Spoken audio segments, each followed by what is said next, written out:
জন্য প্রশাসনের পক্ষ থেকে যে তৎপরতা দেখিয়েছিল, প্রশাসনের মধ্যে থাকা ব্যক্তি আমাকে প্রচন্ড জোরে আঘাত করে, আমি বুকে অত্যন্ত চোট পাই। তৎকালিক রিলিফ করার জন্য আমি হসপিটালে গিয়েছি, ট্রিটমেন্ট চলছে, কিন্তু আমাকে এখানে ডাক্তার দেখানোর প্রয়োজন আছে।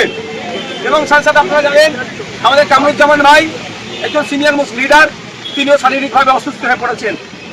আমরা আমরা আমরা আমরা নেতৃত্ব যারা আছেন কনস্টিটিউশন প্রোটেকশন ফোরামের পক্ষ থেকে আমরা আলোচনা করলাম যে আমরা এই ধর্ণা মঞ্চকে আজকে এই পর্যন্ত আমরা পোস্টপোন করলাম, শেষ করছি না, আমরা পোস্টপোন করলাম।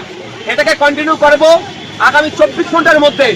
মিডিয়ার মাধ্যমে আমরা আমাদের অবস্থান কবে থেকে আবার নতুন করে শুরু হচ্ছে, কারণ আমাদের একটু ট্রিটমেন্টের প্রয়োজন আছে। আমরা বন্ধ করতাম না।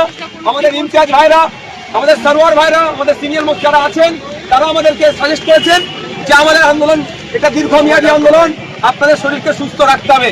আমাদের জামিয়াতে আহলে হাদিসের নেতা আলমগীর সাহেব থেকে শুরু করে হাকিকুল ভাইরাও আমাদেরকে বলছেন যে আগে আপনারা শরীরের ট্রিটমেন্টেরও দরকার আছে, সুতরাং আপনারা ট্রিটমেন্ট করুন।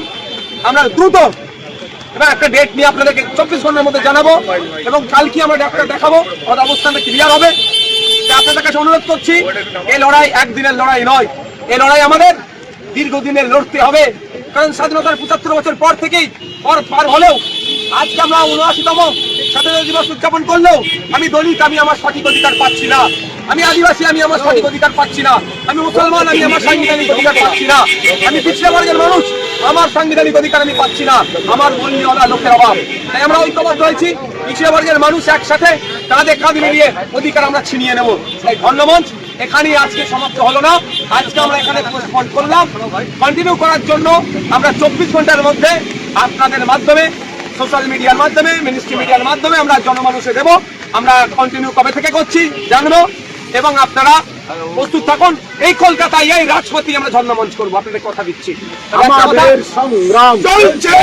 কথা বলছি, আপনারা গতকালকে আমাদেরকে গ্রেফতার করার প্রতিবাদে যেভাবে শান্তিপূর্ণ আন্দোলন রাজ্যের বিভিন্ন জায়গায় করেছেন, এটাকে কন্টিনিউ করতে হবে। শান্তিপূর্ণ আন্দোলন চালিয়ে যেতে হবে যতক্ষণ না পর্যন্ত ওবিসি সমস্যার সমাধান করছে রাজ্য সরকার, ফেক এসটি সার্টিফিকেট বাতিল করছে, ওয়াকফ সংশোধনী আইন প্রত্যাহার হচ্ছে, এবং নাগরিক ভিন রাজ্যে বাঙালি পরিযায়ী শ্রমিকদের অত্যাচার বন্ধ হচ্ছে, এবং এসআইআর নিয়ে নাগরিক হয়রানি হবে না, এটা ইসিআই জানাচ্ছে তথা কেন্দ্রীয় সরকার জানাচ্ছে। আমাদেরকে বিভিন্ন অঞ্চলে, বিভিন্ন মহল্লায়, বিভিন্ন বুথে, বিভিন্ন জেলাতে, বিভিন্ন শহরে এই আন্দোলন আমাদেরকে চালিয়ে যেতে হবে। ইনকিলাব আমাদের।